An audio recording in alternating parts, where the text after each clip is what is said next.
Muy bien. Demás cositas, si hay bebés, niños, ahí están nuestros servidores también listos para poder ayudar, porque a veces se presentan situaciones, pero ahí están listos para podernos ayudar. ¿Listo? Si se requiere, hay también un espacio allá atrás preparado para cualquier emergencia.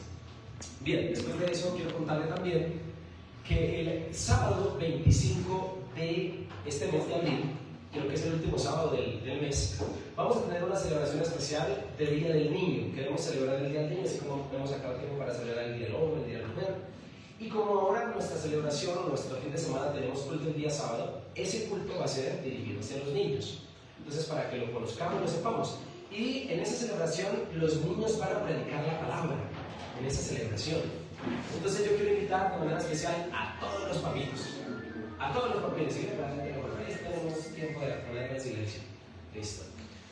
A todos los papitos, quiero invitarlos a que traigan a sus niños ese sábado para que tengamos esa celebración especial. ¿Está bien? Vamos a hacer algo diferente con ellos. Queremos hablarles de la palabra a todos los niños, y también los niños pueden ser mensajeros, predicadores de la palabra, y ese día va a pasar algo bien lindo, bien especial. Así que a los papitos que están presentes, que tienen sus niños, tráiganlos por favor ese día, porque va a ser una bendición. Sábado 25 de abril, 7 de la noche. ¿Listo? Muy bien. Después de sus anuncios, ahora sí vamos a tener la palabra. ¿Estamos listos entonces? Amén. Muy bien, estamos preparados. Sé que Dios va a hablar mucho, muchísimo a su corazón y a su vida. Quiero comenzar hablando de una experiencia que tuve hace unos 2 o 3 años acerca de una entrevista de trabajo que me hicieron, porque aspiraba a un cargo ministerial en aquel entonces, y pues debía pasar la necesaria e importante entrevista que particularmente se hace o se realiza en cualquier momento y en cualquier situación. Esta entrevista era virtual, y la pastora que me la realizaba me hizo obviamente varias preguntas para poder entonces aspirar al cargo, pero le tengo que contar que no recuerdo muchas de las preguntas que me hizo, solo recuerdo una en particular. Una que me hizo, porque era virtual la entrevista, apagar la cámara, cerrar el micrófono y detenerme a pensarlo bien. Yo sentí que la entrevista, más que ella me decía, o la pregunta sobre todo, fue más como una reflexión del Espíritu Santo, cosas que uno siente a veces que Dios lo pone a reflexionar. La pregunta fue esta: cuéntenos cuál ha sido la experiencia o la circunstancia o la situación que más te ha impactado, que más ha marcado tu vida en los últimos años. Yo, como le digo, apagué mi cámara, apagué mi micrófono y me detuve a pensar. Después lo abrí, después de 5 segundos, y le respondí lo siguiente: mi experiencia traumática, buena, maravillosa, que me marcó, pero que me bendijo también a la vez, fue mi primera experiencia como pastor. Me dijo: así, cuéntenos la experiencia.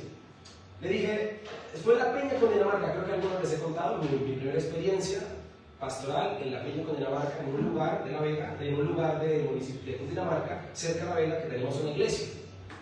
Pero la situación incurre en que me marcó por la siguiente razón. Le dije a la pastora, y les cuento a ustedes, me marcó esa situación porque yo fui enviado a ese lugar porque había pecado. Fui enviado a ese lugar porque había fallado. A mí me enviaron allá por disciplina. No me mandaron por otra razón, sino porque el pastor no sabía qué hacer conmigo. Yo en ese entonces, estoy hablando de más o menos hace unos 10, 12 años atrás, yo le fallé a Dios, hice cosas que no debía haber hecho en su momento. Una persona empezando en los caminos, sirviendo a Dios, pero hice cosas que después, cuando me invitan, no sale cuenta. Y estando en esa situación, fallé, le confesé a mi pastor la situación y sentí el cargo de lo que es estar en disciplina. Y no hablo de la disciplina que un pastor puede ejercer sobre una autoridad espiritual sobre ti porque estás mal. Hablo de lo que se siente cuando Dios te hace sentir como una basura porque tú fallaste. Hablo de las consecuencias inminentes que puede traer hacer las cosas mal, tener pérdidas, tener situaciones, tener circunstancias que pueden robarte la paz y quitarte todo a tu alrededor. Eso es cierto, eso lo vive la gente. Y esa circunstancia la viví y fui enviado a ese lugar después de que el pastor me dijo: Jason, usted se tiró todo lo que estaba haciendo. No sé la verdad qué hacer con usted, no sé qué cara ponerle a estas personas. En cuanto a lo que usted falló, me tuviera poner la cara. Puse en predicamentos a mi pastor, lo puse en aprietos. Lamentablemente hubo una situación muy difícil, bochornosa. Si alguien le sacó cara a su pastor, fui yo. Y él, el viejito, me dijo, lo único que puedo hacer con usted es que se vaya a 3 días de ayuno, se meta con el Señor a ver Dios qué hace. Me metí en una finca donde la hermana Carmen, me metí 3 días de ayuno sin comer nada los 3 días, solo bebiendo agua. Y al tercer día, a las 6 de la tarde, recibí la llamada del pastor Carlos, que me dijo, Jason, acabo de recibir una iglesia que van a cerrar. La iglesia tiene 3 personas. Lo único que puedo hacer por usted es mandarlo para allá. Yo le dije, sí, Señor. Eso cuando uno está en disciplina, cualquier puño es carísimo. Y me fui para allá. Cuando llegué a la peña, Dios sabe que no le digo mentiras. Dios sabe con qué corazón le cuento esto. Cuando llegué al lugar, el local que habían arriendo, 3 personitas ese domingo, y me esperaba un salón grande con un colchón duro en el piso, una almohada vieja, una guitarra, una Biblia y nada más. Solo Dios sabe que yo viví 7 meses aislado de todo el mundo, sin contacto casi con mi familia, pasando noches enteras llorando por haberle fallado a Dios, solo. Muchos domingos no llegó nadie. Allí estaba yo, pagando la situación como consecuencia de errores que había cometido en mi vida. Allí estaba yo, pero en ese momento, ese también fue uno de los más maravillosos momentos, porque allí en medio de la soledad y del dolor, aprendí a conocer a mi Señor. Vi también la dureza de un Dios, lo que puede hacer Dios por amor por alguien. Y sabes, te digo esto porque la iglesia celebra mucho la palabra bendición, propósito. Provisión la celebramos, pero la palabra disciplina no. Es una palabra que hay que desempolvar. Es una palabra que se hace obligatoria decirla, mencionarla y hasta predicarla cuando se trata de hablar del carácter completo de Dios. Claro, habrá domingos donde haremos énfasis en la misericordia, en la paciencia. Haremos énfasis en el amor, creo que sí lo haremos. Pero si hablamos del carácter completo de Dios y siendo un pastor responsable, necesito hablar también de esa parte que también es Dios. Dios es fuego consumidor. De Dios nadie se burla. Dios no puede ser engañado. Y Dios, al que ama, corrige. Y te quiero decir que eso es verdad.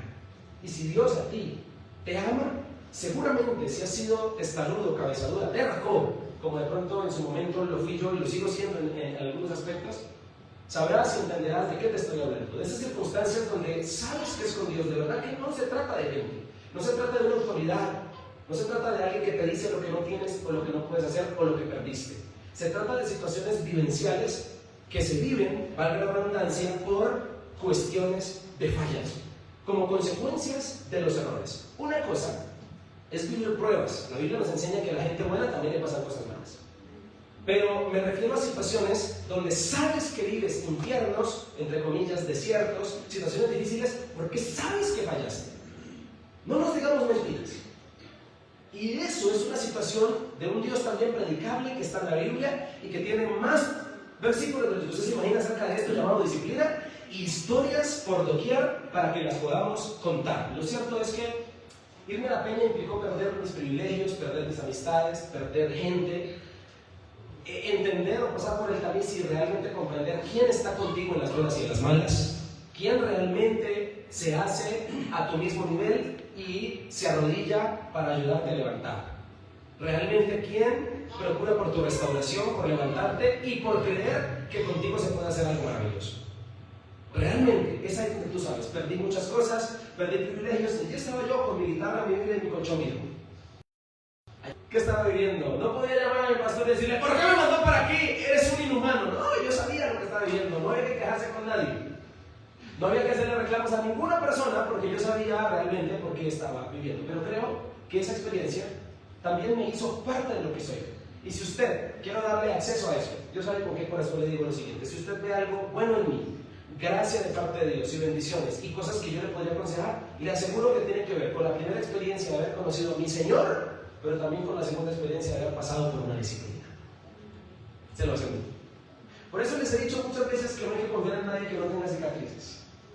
La gente que realmente ama a Dios, ha vivido este tipo de situaciones, también las ha vivido. Y como le dije hace un momento, Dios es paciente, es misericordioso, por varias razones. Lo hace Dios para formar a sus hijos. Deuteronomio capítulo 8, versículo 5 dice más o menos así: ten por cierto que así como el padre disciplina a su hijo, así el Señor tu Dios te disciplina por tu propio bien. Otro versículo de Job dice: pero considera la alegría de aquellos a quienes Dios corrige, Dice, cuando peques, no menosprecies la disciplina del Todopoderoso. Y en el Nuevo Testamento, el autor de Hebreos cita parte de lo de Deuteronomio de Job y dice, ¿acaso olvidaron las palabras de aliento que su Dios y su Señor les dio como a hijos? Dice el texto, Él dijo, hijo mío, no tomes a la ligera la disciplina del Señor. Y no te des por vencido cuando te corrige, pues el Señor disciplina a los que ama y castiga a todo el que recibe como hijo.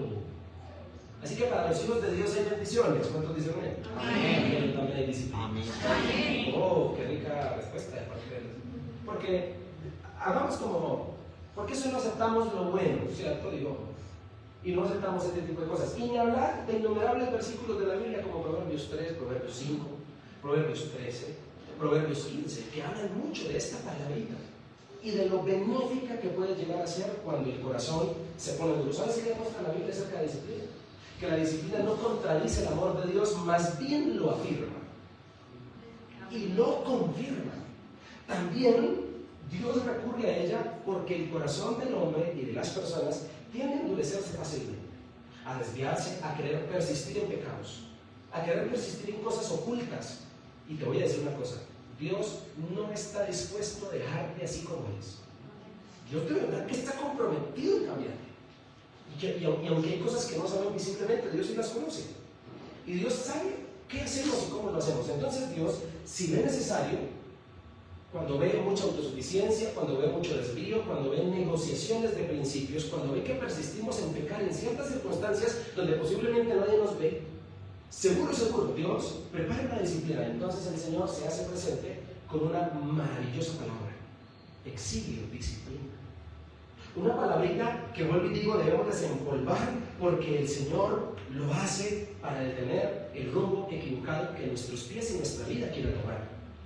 Tengo que decirte otra cosa: la disciplina duele, porque la disciplina implica pérdidas, procesos difíciles, implica desiertos, implica quebrantamiento. La disciplina muchas veces implica romper relaciones, romper estructuras.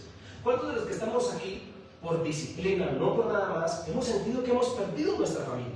Porque hemos incurrido en hacer cosas que no le agradan a Dios. Porque hemos incurrido en hacer cosas que no nos parecen. Hemos perdido trabajos, hemos perdido situaciones, hemos perdido personas, hemos perdido relaciones, estructuras, hemos perdido incluso sueños. Dios no lo hace por crueldad, señoras y señores. Dios lo hace porque hay cosas que solo se pueden transformar, lamentablemente, cuando incurrimos en la terquedad a través de una disciplina. Y necesito decírtelo, necesito predicártelo. La disciplina no es cómoda, pero muchas veces es necesaria. Se hace necesaria. La disciplina produce algo que la comodidad nunca logra. Muchas veces produce humildad, dependencia, sensibilidad. La disciplina produce muchas veces transformación real, no aparente. Hebreos capítulo 12 también dice: ninguna disciplina resulta agradable a la hora de recibirla. Pero también dice el texto, al contrario, es dolorosa, pero después produce la apacible cosecha de una vida recta para los que han entendido que ella fue necesaria. Dios, por eso, disciplina, porque ama. Porque, como te lo dije en su momento, no está dispuesto a dejarte como estás. Porque aunque aparentemente estés bien, sabe Dios que internamente hay cosas que todavía se negocian y en lo oculto. Entonces Dios disciplina por amor.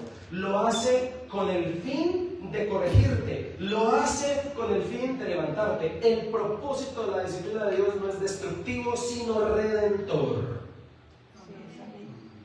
¿Qué quieres? Dios prefiere hacerte doler un poco hoy, una temporada, y no verte en el infierno completamente por la eternidad.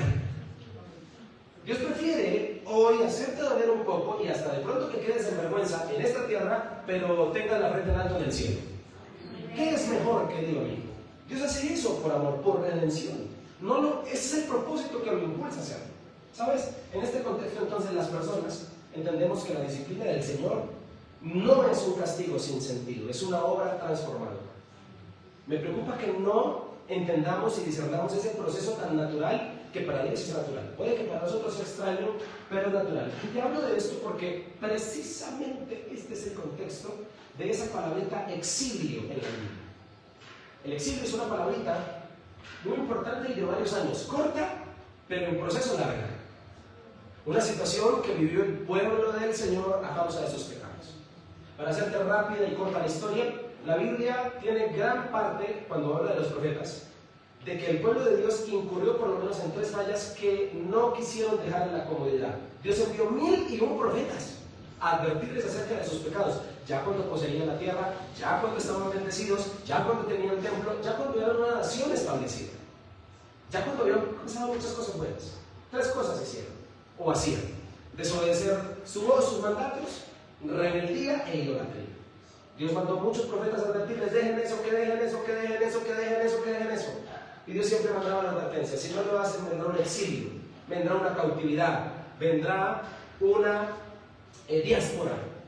Si no cambian, vendrá una disciplina llamada exilio. Lamentablemente la historia, la Biblia nos cuenta que no se apartaron de sus pecados, Dios permitió el exilio. Vino el rey Nabucodonosor de Babilonia, esclavizó al pueblo del Señor por 70 años.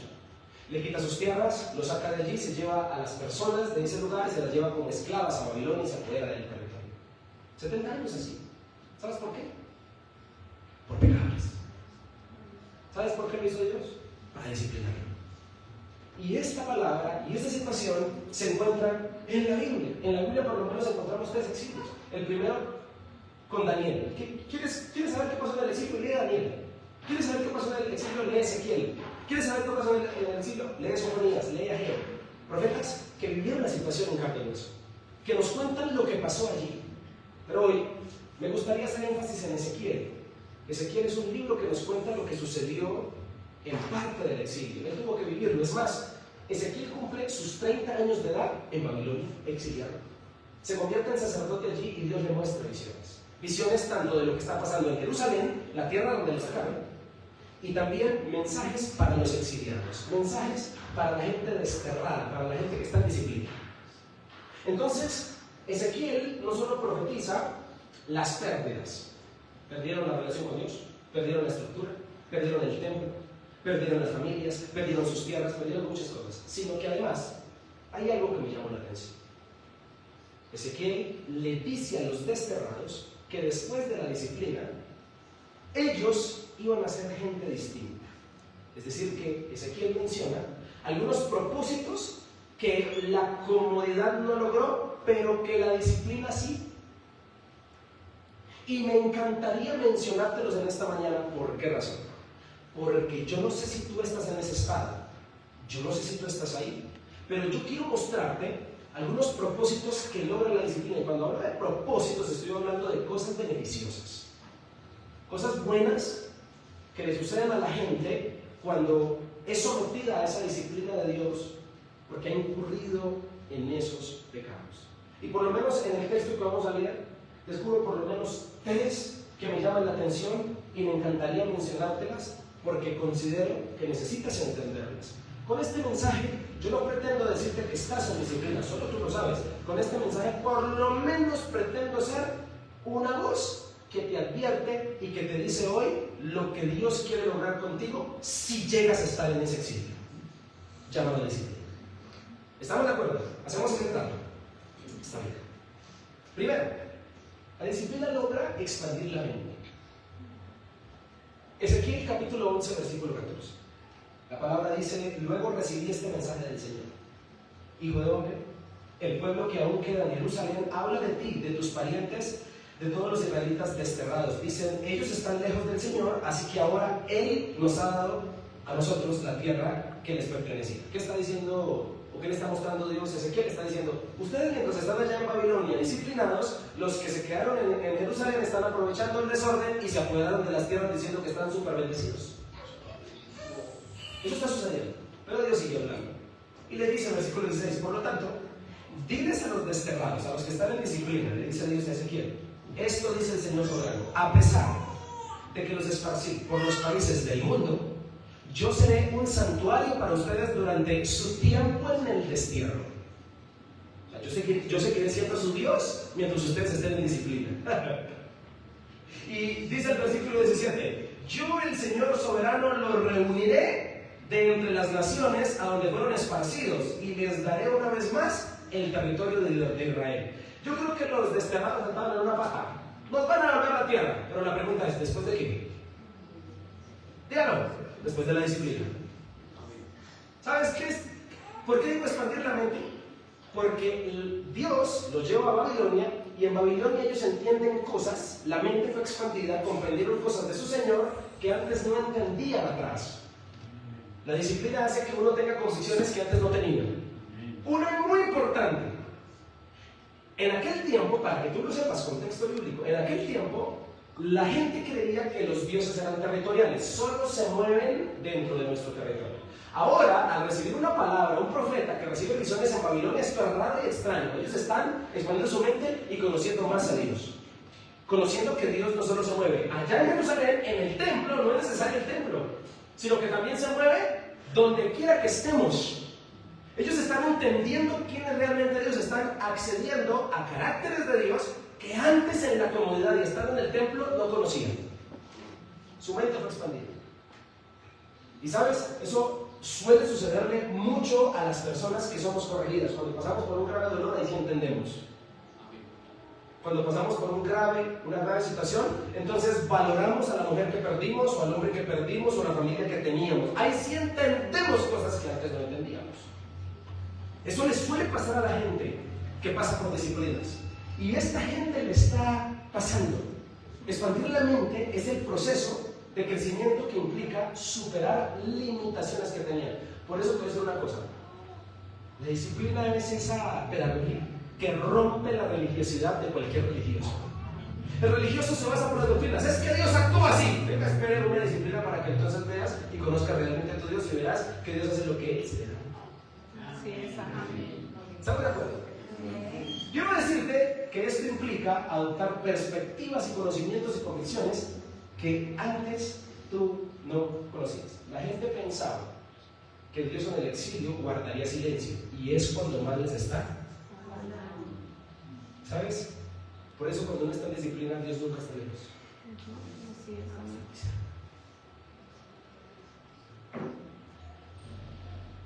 Y Dios sigue hablando.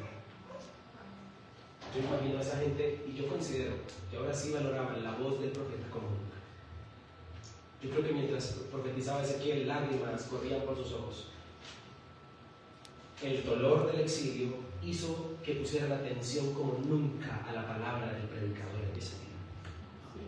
Le quiero decir que usted y yo aprendemos que su voz no depende de nuestra ubicación, no depende del templo, de la iglesia, sino depende de tu disposición, porque aún en la miseria Dios te habla.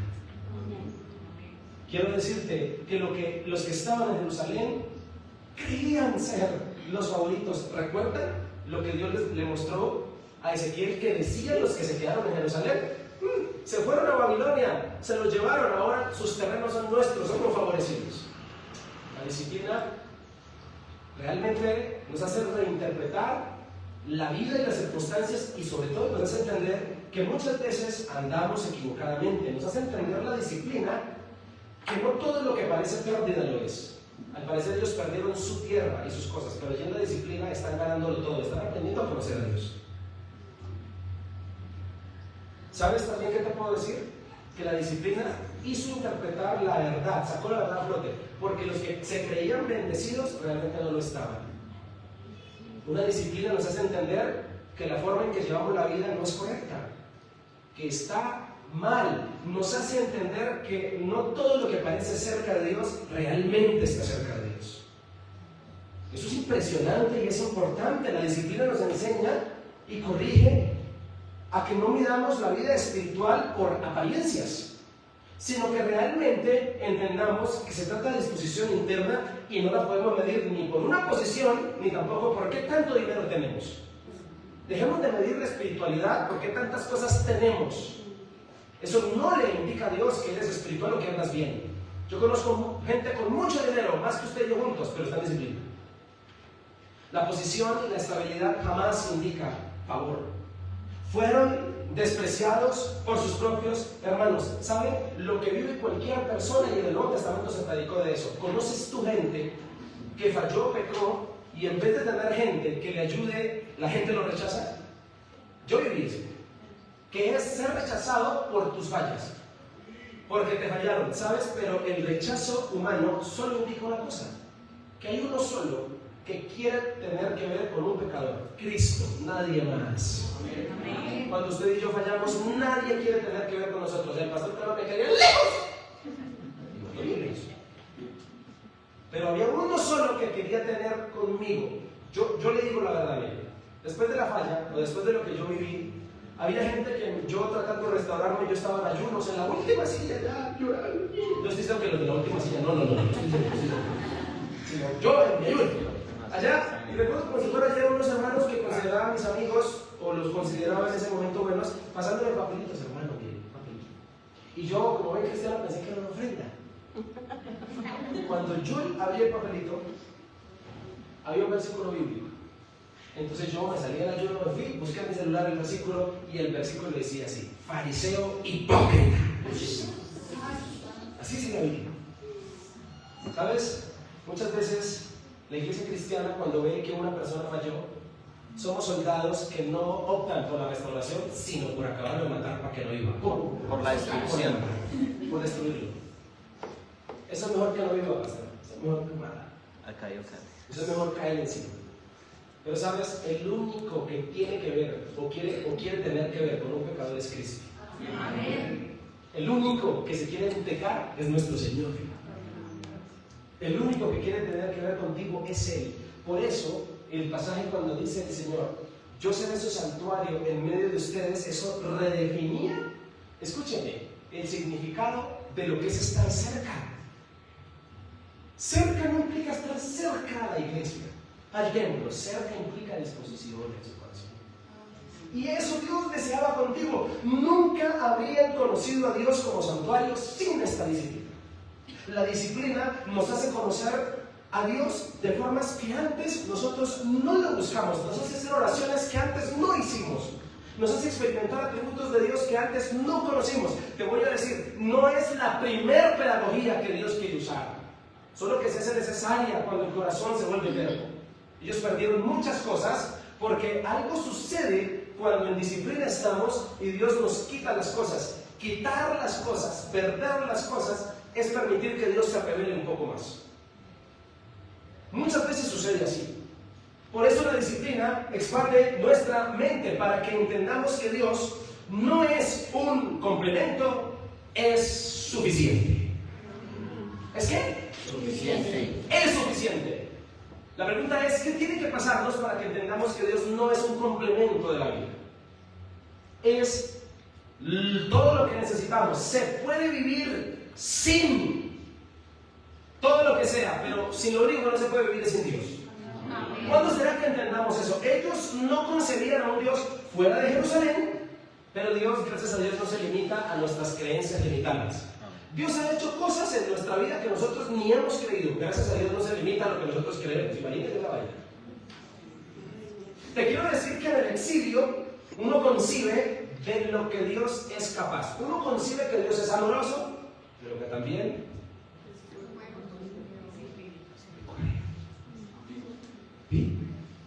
uno entiende eso. Y es bueno que nuestra gente, hablo de nuestra gente, la iglesia, sepa el carácter del Dios al que le ora. Le oras a un Dios, ay, eres todo amor.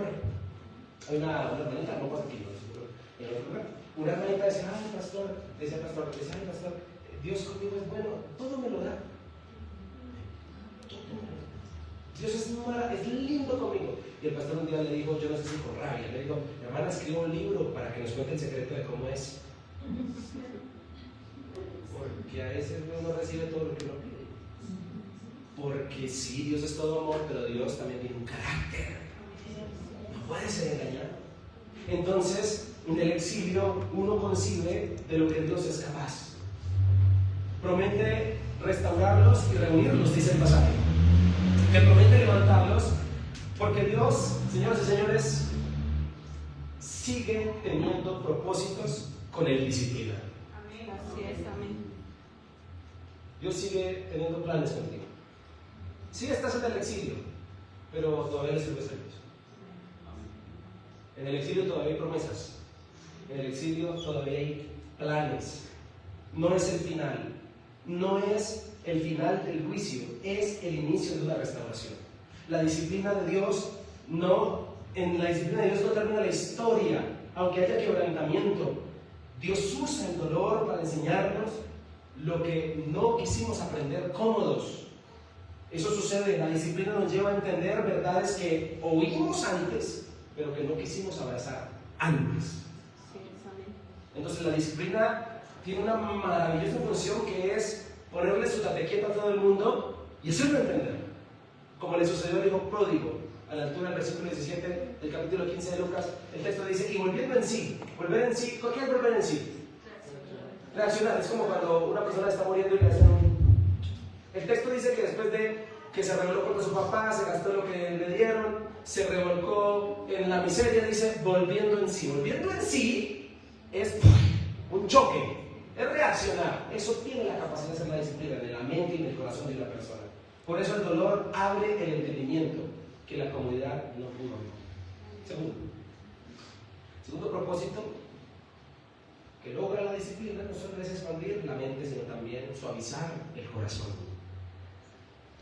El texto dice en el versículo 18: cuando los israelitas regresaron a su patria, quitarán todo rastro de sus imágenes repugnantes y sus ídolos detestables. Pregunta retórica: ¿cuándo iban a quitar las imágenes y la idolatría? Después de la disciplina. Después de la disciplina. Versículo 19: les daré integridad de corazón. Y más adelante dice: les quitaré su terco corazón de piedra y les daré un corazón como de carne, dice Reina Valera. En otras versiones dice tierno, receptivo, un corazón blando. Está comprobado que persistir en las fallas endurece el corazón de una persona. A mí me preocupa la gente que peca y no siente nada, o que ya no siente nada. Me preocupa eso. Y si lo quieres tomar como un medidor personal, tómalo. Si eres de aquellos que falla y se siente como una basura miserable, vale la pena. Eso es un estándar personal, eso nadie lo ve. Eso es una situación interna. Pero si eres una persona que falla, incurre en su pecado y antes lo tapa para que no lo descubran y se ríe y todo el tema y no sientes nada, preocúpate, porque hace rato tu corazón anda endurecido. Y te voy a decir que cuando el corazón se endurece, Dios puede usar una disciplina para ablandarlo. Eso sucedió con el pueblo. Ahora, el corazón, en este texto, porque ahí también dice espíritu nuevo, corazón en el texto de Ezequiel, en hebreo es lep, que significa el centro del pensamiento. No son solo emociones, sino que además de eso es la voluntad y es lo que te hace tomar decisiones. Es a lo que tú le obedeces, según el texto. Por eso, quitar las imágenes repugnantes era que la disciplina lograría abrirle los ojos a esta gente para que repugnaran en su corazón lo que antes les parecía agradable. Cuando después de la disciplina quitarán las imágenes, Dios les dijo eso a Ezequiel, lo van a hacer así, y así sucedió. Entonces la disciplina tiene la capacidad de que tú veas realmente repugnante lo que antes te gustaba hacer. Y sabes, la disciplina nos confronta con lo que antes tolerábamos, lo que antes nos parecía normal, ahora nos duele. Eso tiene la capacidad de hacer la disciplina. Suavizar incluye más decisión por lo bueno que por otra cosa. Ser suave o ser blando no significa debilidad para entonces decirle sí a todo, no ser lo suficientemente fuerte, no, me hago entender. Suavizar el corazón implica hacerlo sensible a Dios para hacerlo a la vez fuerte y que puedas decirle no a lo que tienes que decirle que no. Y te voy a decir una cosa: cuando por las buenas no quisimos, entonces una disciplina se hace necesaria para suavizar en ti lo que sea que toque suavizar. El corazón suavizado nunca negocia el pecado. La disciplina no es tan, voy a usar mi teléfono en ciertos momentos, sí, para ver videos cristianos, pero también para ver esto. Administran el mal, administran las cosas. Claro, en este momento de mi día hago esto, pero en la noche cuando nadie me esté viendo, hago esto. ¿Sabes? Eso es administrar el mal, y un corazón suavizado no administra el mal. La disciplina nos lleva a cortar el mal. La disciplina cambia nuestros afectos. Lo que antes deseábamos, ahora lo aborrecemos. Nos hace aborrecer las consecuencias del pecado, porque el exilio fue doloroso. La disciplina nos hace conscientes del daño que produce. A veces uno necesita un totazo para darse cuenta que se hace daño. Qué triste eso. Qué triste. Yo no sé si usted le pasó, pero a mí mi mamá me dijo que no juegue con candela que se quema, hermano. A mí también le pasó. Entonces, hasta que no viví la experiencia, no lo entendí. Y eso fue lo que le pasó a Daniel en el huerto. Dios les dijo que no se trague lo que no. Eso es una versión muy personal. ¿Está bien? Es una versión bien. Que no se traguen lo que no tienen que tragarse. Y ellos, ay, sí, Dios tenía razón, nos vamos a morir. Hermano, ¿por qué hacer el curso de algo que ya nos advertí? ¿Por qué querer experimentar la cosa? No sé si me estoy haciendo entender. ¿Por qué? Que usted no sabe hasta dónde llegar. Eso no es cierto. La mentira más grande del ser humano, lo hizo en esa predicación. El pastor, yo sé hasta dónde llegar. Usted no sabe hasta dónde llegar. Nadie sabe hasta dónde llegar. ¿Qué es que comenzamos con unos mensajes? ¿Qué es que comenzamos con un saludo? Papi, uno no sabe hasta dónde llegar. Y me duele decírtelo, pero si no paras, una disciplina se hace necesaria para que entonces entiendas el daño y las consecuencias del pecado. Mucha gente quiere aprender por experiencia y no por teoría. Ese tipo de situación.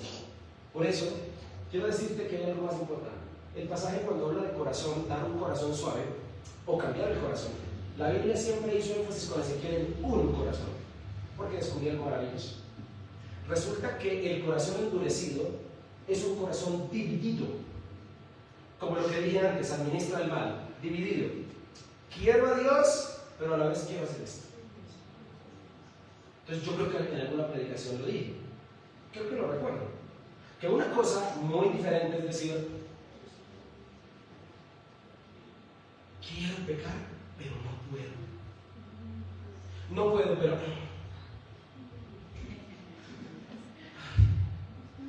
¿Cómo ves esa persona? ¿Cómo la ves? Pero ¿qué tal está? ¿Qué tal está?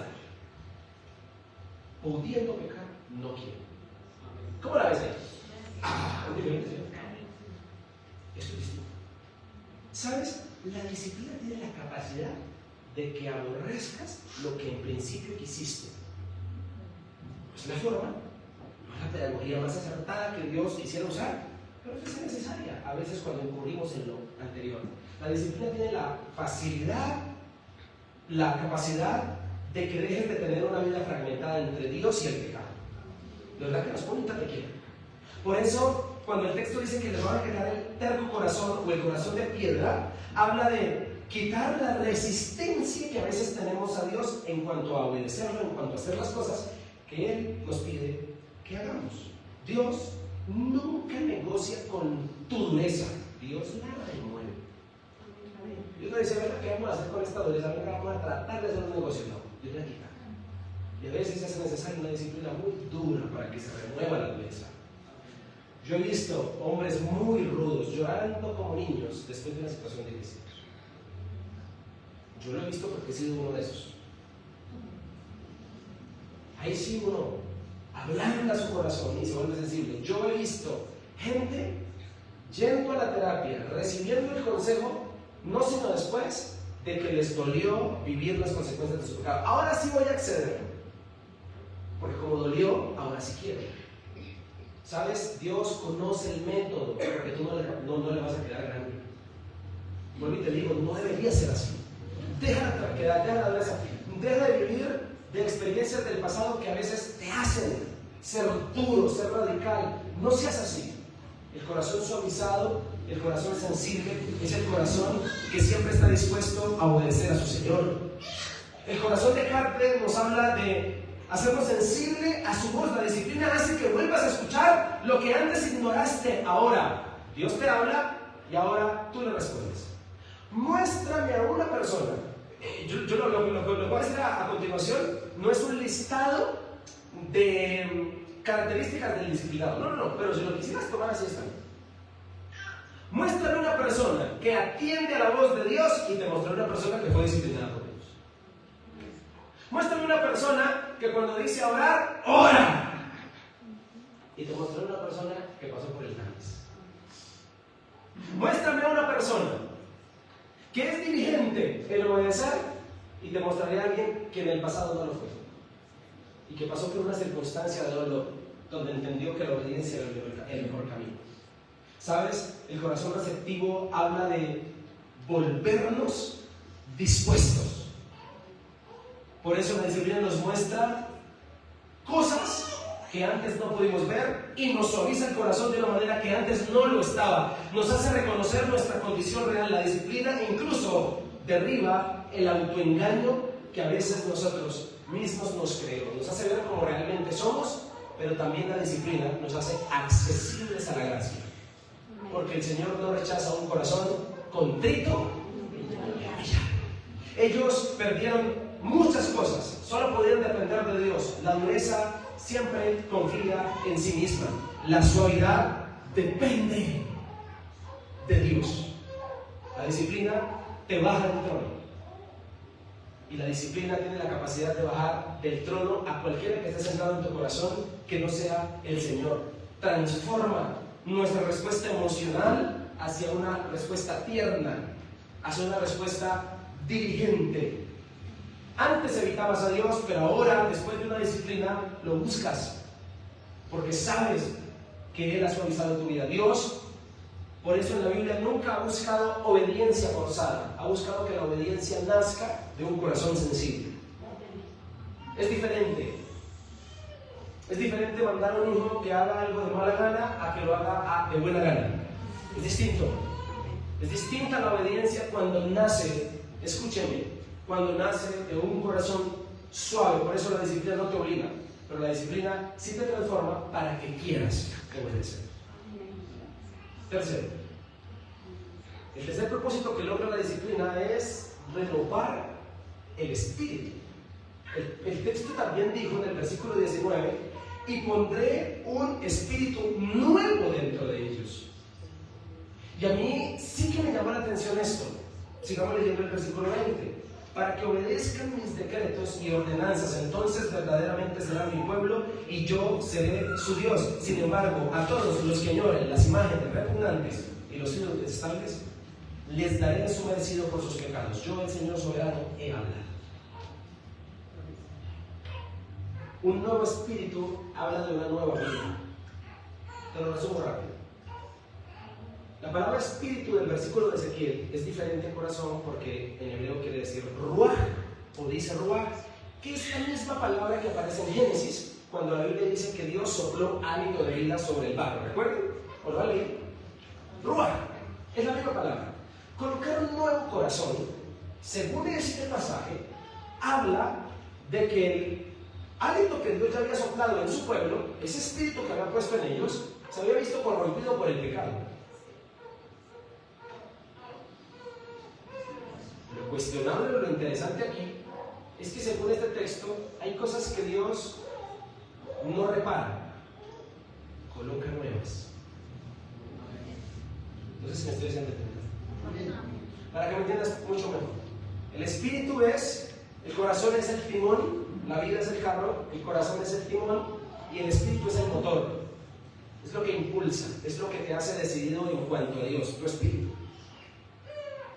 Espíritu, colocar un nuevo espíritu, es la experiencia, la misma experiencia de la que Cristo habló en el Nuevo Testamento acerca del nacer de nuevo. ¿Sabías tú que hay gente que en una gran disciplina nace de nuevo? No nacen de nuevo antes. No cuando hicieron el discipulado o se bautizaron, sino en una disciplina. Gente que realmente entiende quién es tu Señor. Gente que realmente, a raíz de la situación dolorosa, cambia. Por eso la disciplina no es un parche. La disciplina es un inicio de algo nuevo. Dios no mejora tu vieja vida. Dios la quiere cambiar por completo. Por eso hemos dicho que Dios no te ama tal y como eres. Dios te ama a pesar de lo que eres, que es bien diferente. Porque Él no te ama tal y como eres. No te ama tal y como eres porque apenas lo conoces, Él te quiere cambiar. Dice, necesito que te parezcas a Cristo, tal y como eres, no me sirves.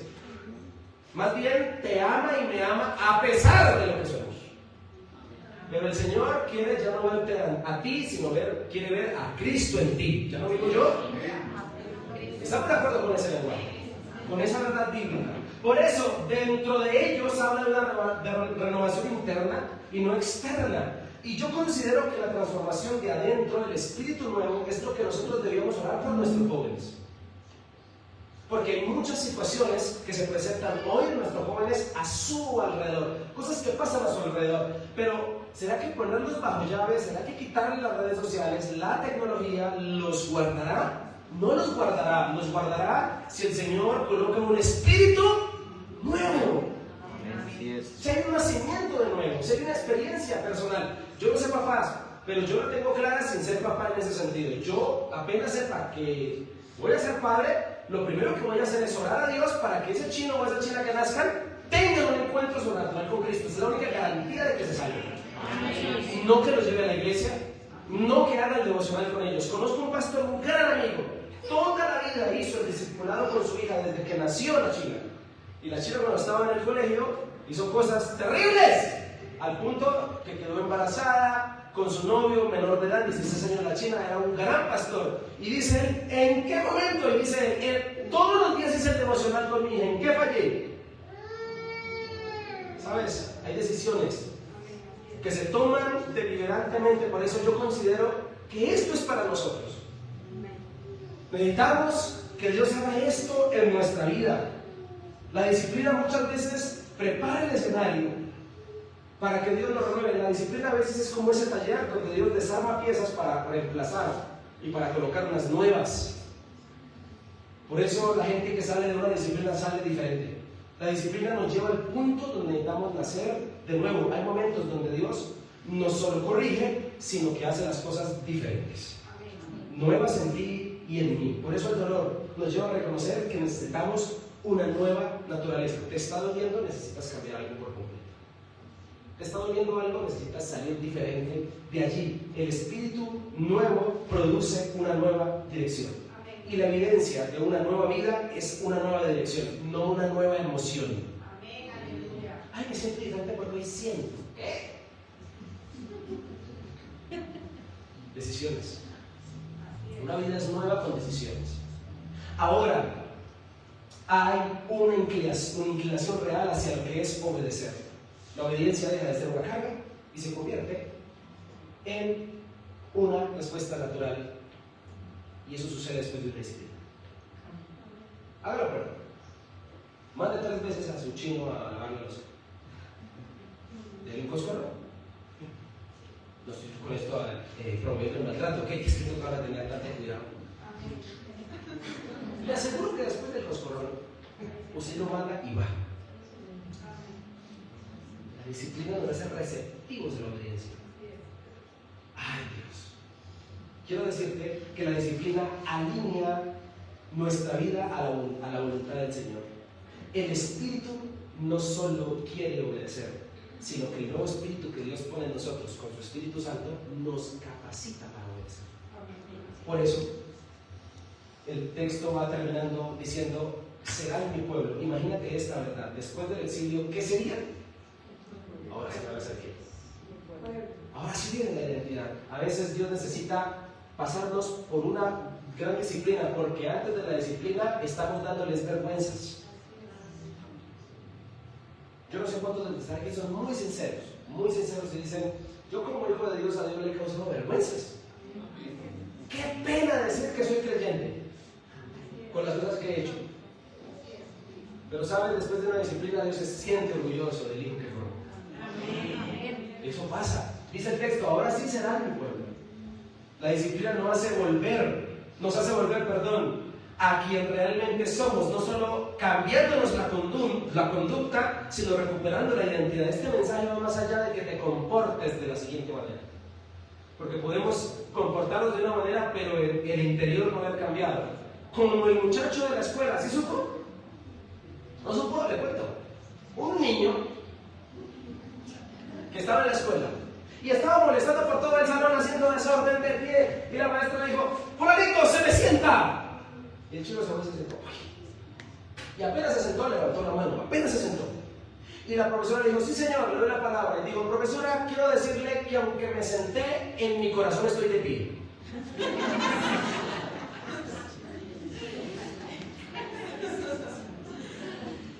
¿Cómo la ven? ¿De qué sirve la conducta si el interior no cambia? ¿De qué sirve que tengas buenos hábitos evangélicos? Uy, el hermano tal puntual llega a la iglesia, pero por dentro administra el reino. ¿De qué sirven las conductas si el interior no ha cambiado, si el espíritu sigue siendo el mismo? La disciplina por eso revela qué es lo que realmente gobierna nuestro interior. La disciplina revela si realmente hubo transformación o solo hubo apariencia. El problema no era lo que hacían. El texto dice, y algunos volverán y añorarán las imágenes. El problema es lo que sienten. Y yo te quiero ser muy sincero. Tengamos una conversación muy personal aquí donde estamos. Yo sé que tú amas a Dios, pero tú realmente ¿qué sientes? ¿Tú todavía quieres esa relación que el Señor te dijo que no? ¿Tú realmente todavía quieres ese pecado que Dios te dijo que no lo hicieras? ¿Qué sientes? Es que el problema no es la conducta, el problema es lo que añoras por dentro. ¿Me estoy haciendo entender? Sí. Lo que está dentro, donde nadie ve, donde tú ves, ay pastor, yo no puedo, pero ¿qué?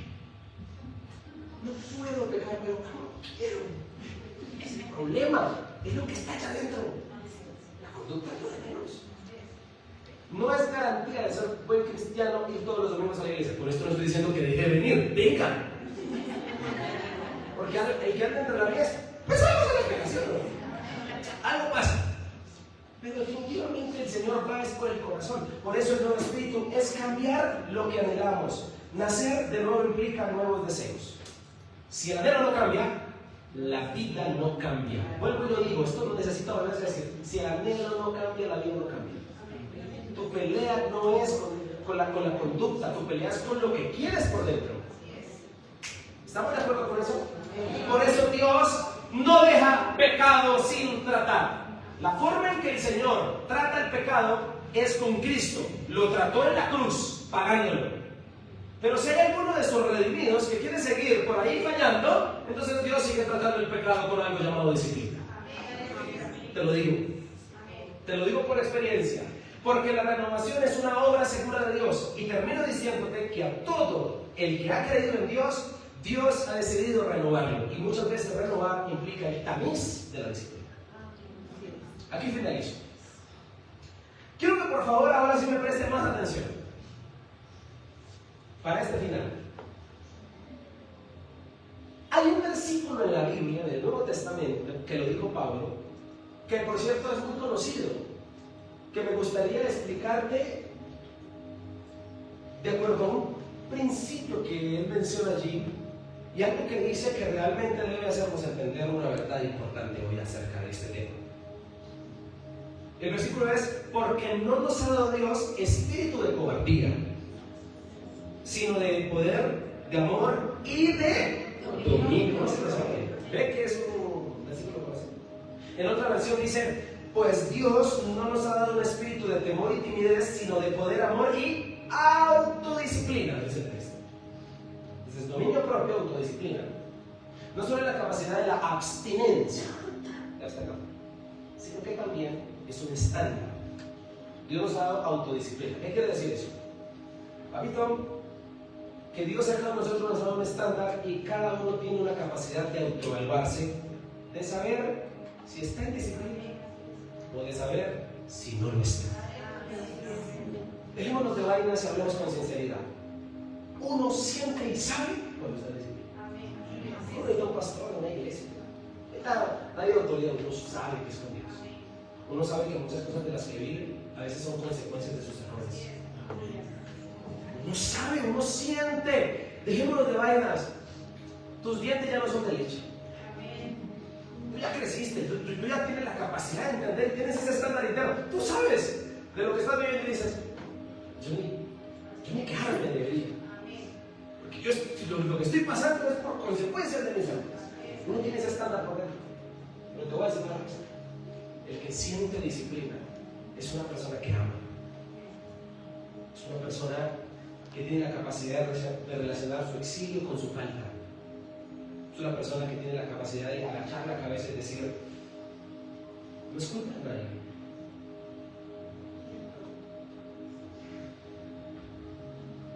¿Sabes? Uno sabe cuando vive las consecuencias de su pecado. Esto es muy diferente a una prueba. En la Biblia hay gente que creció mucho gracias a que la disciplinaron. David, un hombre que pecó gravemente. El profeta Natán lo confronta. Él se arrepiente de corazón. Y entonces se vuelve sensible a Dios, más sensible del que. Otro es Jonás, que trató de huir de la presencia del Señor y terminó en el vientre de un pez. Disciplina. Pero allí en la aflicción oró, Dios lo perdonó, lo levantó y paró la rebeldía de Jonás. Otro hombre es Manasés, un rey que tuvo la nación de Judá. Un hombre que fue muy perverso, pero la Biblia dice que después de la cautividad, porque fue el cautiverio, disciplinado, se arrepiente, se humilla ante Dios y Dios lo restauró. Moisés actuó con impulso y mató a un egipcio. 40 años pasó en disciplina en el desierto. Y allá Dios lo encontró, lo restauró, lo levantó, y gracias a esa disciplina, Dios disciplinó su carácter y se convirtió en un gran líder. Ni hablar de Sansón, que llevó una vida desordenada, pero perdió su fuerza y su libertad. Disciplina. Volvió a clamar a Dios y en los últimos minutos de su vida terminó haciendo el propósito para el que fue llamado. Pedro negó al Señor 3 veces. Y su propia autodisciplina fue llorar amargamente. Se devuelve a las redes, pero el Señor va, lo busca, le tira un pescado a las brasas. Ya resucitado Cristo, lo restaura, lo levanta y le dice que lo necesita apacentando sus ovejas. Y ni hablar del hijo pródigo que ya mencioné. Un hombre que se revela contra su padre, se revuelca con los cerdos y allá en la disciplina vuelve en sí. Vuelve a su padre y ya no le dice, dame, sino le dice, hazme como uno de tus jornaleros. Es mejor decirle a Dios, hazme que dame. Hazme esto, hazme aquello. ¿Sabes? La crisis, la disciplina no solo corrige lo que hacíamos equivocadamente, sino que nos muestra cosas nuevas que antes no entendíamos. La disciplina no solo nos duele por fuera, sino que nos ablanda por dentro. La disciplina tiene la capacidad no solo de sacar el pecado, sino que nos introduce a lo nuevo de Dios, al espíritu nuevo que Dios quiere en nosotros. Y sabes, la disciplina no es el final. Te hablo a ti que me escuchas, que estás viviendo consecuencias de tus pecados y que sientes que estás en disciplina. Te quiero decir hoy que no es tu final, es el comienzo, es el lugar donde Dios te llevó allí porque quiere expandir tu mente, porque quiere suavizar tu corazón y porque te quiere colocar un nuevo espíritu. No es rechazo, es amor, es para transformarte. Dios te llevó allí porque allí es donde aparece Cristo con más ímpetu. Cristo para perdonar tu pecado si te arrepientes de corazón. Porque el mismo Dios que mandó la disciplina es el mismo Dios que envió a Cristo para perdonarte y para restaurarte. Y quiero que me escuches muy bien tú que estás allí. En la disciplina hay una sola pregunta que el Señor Jesucristo te hace. Una sola. Es una pregunta. La pregunta es esta. ¿Pedro, me amas?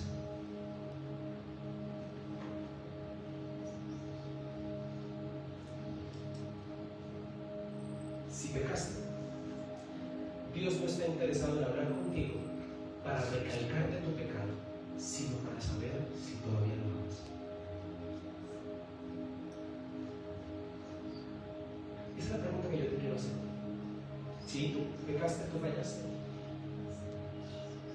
Pero la pregunta que realmente tiene Cristo no es cuánto pecaste, qué hiciste. Te voy a restregar en la cara lo que hiciste. No, es ¿me amas? Porque si lo amas, hay mucho que hacer. Si lo amas, Él te dice, ok, sí, fallaste, pero apacienta mis ovejas. Es decir, todavía tengo planes contigo.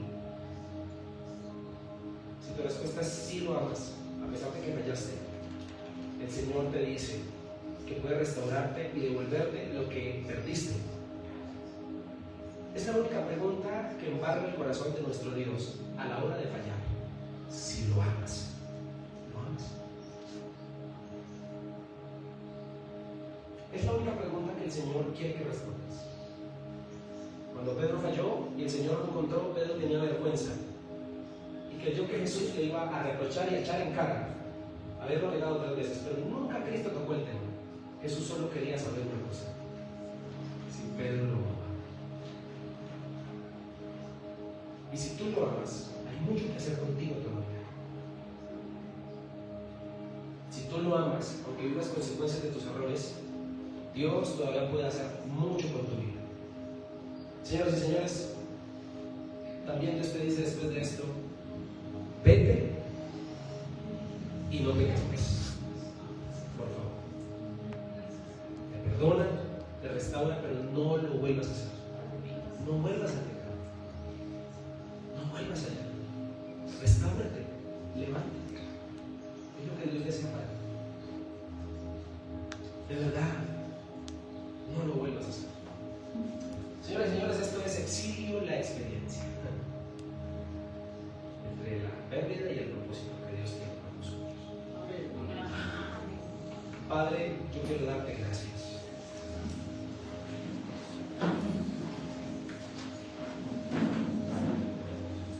Gracias.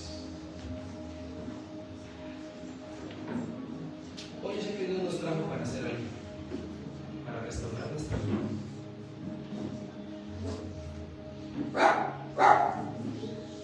De verdad te invito hoy